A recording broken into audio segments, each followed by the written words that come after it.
Hi friends, welcome to Sudheer communications. Every Saturday మీకు మంచి ఇన్ఫర్మేషన్తో వస్తున్నాం కదండి. దాంట్లో భాగంగా మీకు మీ మొబైల్లో లైట్గా వాటర్ ఎప్పుడైనా పోతే ఏం చేయాలి అనేది ఒక చిన్న ట్రిక్ చెప్పేసేస్తాను, చూసేసేయండి. చిన్నపిల్లలు నోట్లో పెట్టుకోనో లేకపోతే చాలామంది బాత్రూంలోకి స్నానం చేసేటప్పుడు మొబైల్ తీసుకొని పోతుంటారు. లోపలికి లైట్గా వాటర్ పోతే అవి ఏ విధంగా బయటికి తీయాలి అనేది ఈరోజు నేను చెప్తానండి. నేను చెప్పే ఈ ట్రిక్ చాలా మందికి తెలిసే ఉండొచ్చండి, కానీ తెలియని వాళ్ళు కూడా కొంతమంది ఉంటారు కదా, వాళ్ళ కోసం నేను ఈ ట్రిక్ మీకు చెప్పాలనుకుంటున్నాను. మీ మొబైల్లో గూగుల్లో పోయి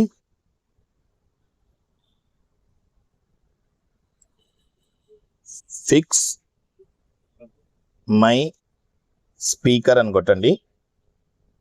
తర్వాత ఫస్ట్ వచ్చినది ఓపెన్ చేయండి. ఇది డస్ట్ గుర్తు, ఇది వాటర్ గుర్తు. మీ దాంట్లో ఏమన్నా ఇక్కడ నుంచి లైట్గా వాటర్ పోయింది, డస్ట్ పోయింది అనిపించినప్పుడు, డస్ట్ పోయింది అంటే ఇది కొట్టండి.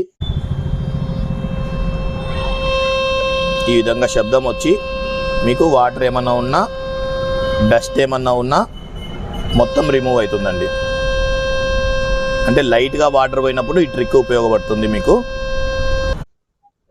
సో మీకు ఈ ట్రిక్ అనేది కొంచెం వాటర్ పోవడము లేదా డస్ట్ ఉంది అని సౌండ్ మీకు ఏమైనా తక్కువ ఉంది అనిపించినప్పుడు మాత్రమే ఉపయోగపడుతుందండి.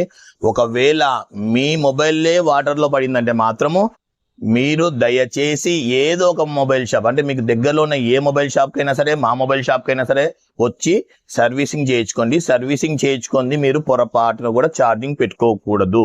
మీకు మొబైల్ అనేది మొత్తం నీళ్ళల్లో పడినప్పుడు మీరు బియ్యంలో పెట్టినా ఎండలో పెట్టినా మీరు ఛార్జింగ్ పెట్టుకున్నారనుకోండి, లోపల కొంచెం వాటర్ ఉంటాయి, ఐసీస్ షార్ట్ అయ్యే ఛాన్సెస్ ఉంటాయి. కాబట్టి మా మొబైల్ షాప్కు రండి, లేదా మాది దూరం అనుకుంటే మీకు దగ్గరలో ఉన్న ఏదో ఒక మొబైల్ షాప్కు పోండి.